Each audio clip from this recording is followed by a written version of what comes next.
अरे कब देबू वहाँ मास्टरवा रोज मारा लागी नहीं हमें देरी हो जाला रोज रोज तक। ओह माय गॉड, कहाँ लाके फंसा दिया इन जाइलों के बीच में। अच्छा हमान जाहिल है गंवार है एक के तो ही बड़का डीएम भैलो तो नमन के मालूम है। जाओ यहाँ से नहीं तो मारूंगी इस बैलेंस से। अरे बाप रे इधर तो भौजाइया देश में ना देखली हमके बेलना से मारे खाते ना। हे भगवान, ना जाने कब छुटकारा मिलेगा इन जाइलों से।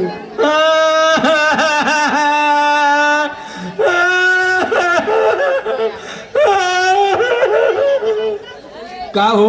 अरे तो स्कूले जाए के तय करवत हो? भौजी ने बेलना से मारा थे ऐसा पिया गईला भागी एकदम घरे में झंझट पान देला। अरे ऐसा कैसन हो जाए रे? चल देखी ता। देखा ये सबके मन्नी है। का हो रुक्मीना? अरे काहे न मरलू भाई? कौन मारा इसको? अरे वाह तो ही तो मल्लू का तो कौन मारा इसको? झूठ बोलते है। हाँ तो ही तो आलो सती सावित्री हम तो झूठे बोला तो। चुप रहे, भाग यहाँ से।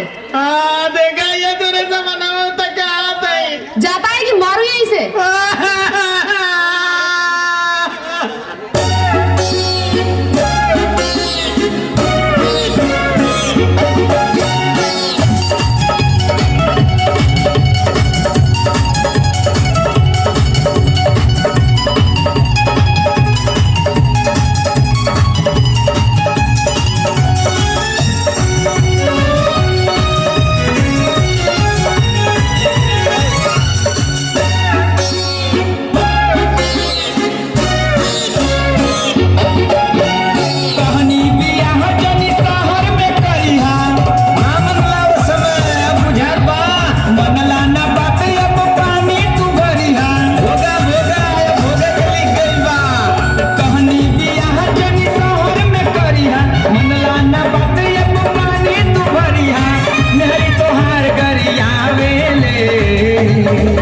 रोटी मंगला पजर जाले, रोटी मंगला पजर जाले, खिची भला न चलावेले।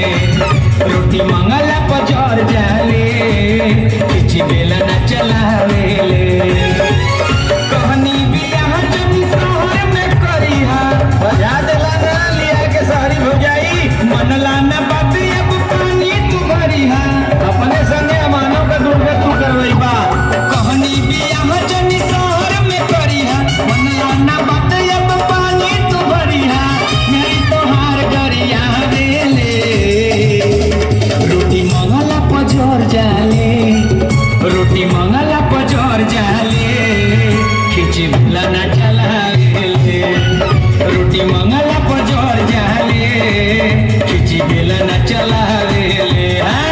रोटी मंगला पजर जाले, खिची बेला न चलावेले। रोटी मंगला पजर जाले, खिची बेला न चलावेले। समझौली